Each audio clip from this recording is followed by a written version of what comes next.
Ward Hall was commissioned in 1857 by Junius R. Ward.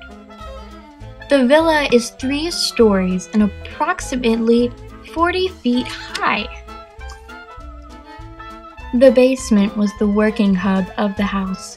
Its broad brick-paved hall links the service stairs, the kitchen, and various storage, work, and living quarters.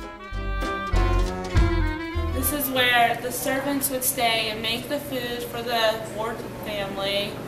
In this room, this is where all the servants would eat their supper.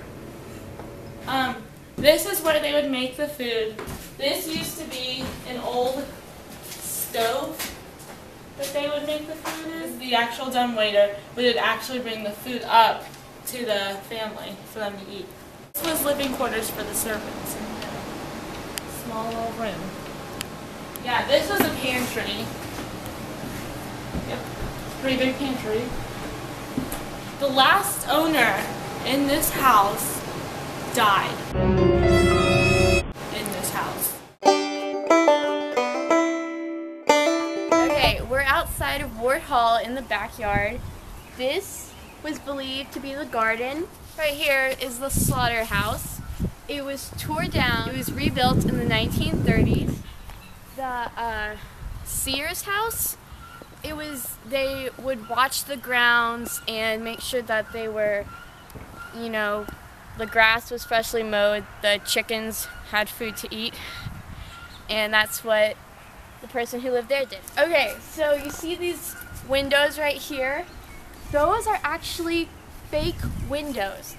Inside, there's a chimney right there, and there are no windows up through here, so they're just there for display. So the servants had a total of like 9 kids. So down in that area there were 9 servant kids, and the parents would make the kids go get the water at the well. Obviously not the Ward kids, but the servant kids. And the housekeeper wouldn't live in the servant quarters. They would actually live upstairs with the Wards. And Junius Ward was said to have never stepped in the basement. He never went down in the servants' quarters. He never went and got his own food. He always had it delivered to him. The 14-foot wide square-sectioned hall transverses the house from the front door to the back, linking the stairs and the public reception suite of double parlors and the dining room on the east side of the house. On the west side of the house, there are the private quarters of the household, the library, and the family parlor. The second story of Ward Hall is 11 feet and 6 inches tall. This area of the house is where the family would live. Their rooms were here. Their guest rooms were here. They had plenty of rooms, and now they are decorated for visitors and for tourists of the house. Actually, every prop you see in Ward Hall has been donated from people and members of Scott County. The reason that they decorated Ward Hall with donated furniture and donated props is because they wanted to give you a feel of what the Ward Hall would have looked like during the time that the Wards lived here. There are 5 bedrooms in the second story part of the house where all the children and guests would stay.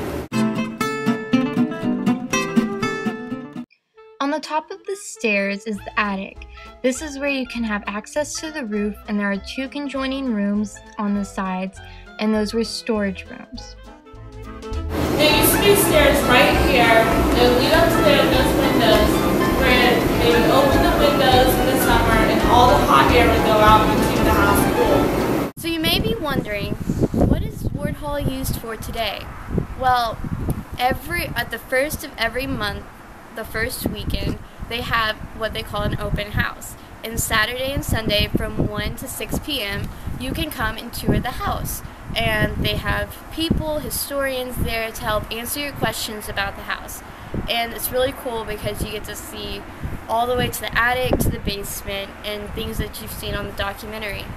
It's really fun to come and experience it for yourself. What else Ward Hall is used for is around Christmas they have this candle lighting festival thing, and it's really pretty. It's really great to come out and see that, except they're lacking on volunteers. And they used to do a haunted house trail around Halloween for teenagers, but they lost so many volunteers that they weren't able to do it this year. Stuart is the president of the Ward Hall Foundation, so if you have any questions, you want to help, you want to make fundraisers, you want to help preserve Ward Hall and let Ward Hall, all of the memories and everything last forever into more generations, please call David Stewart and help us out.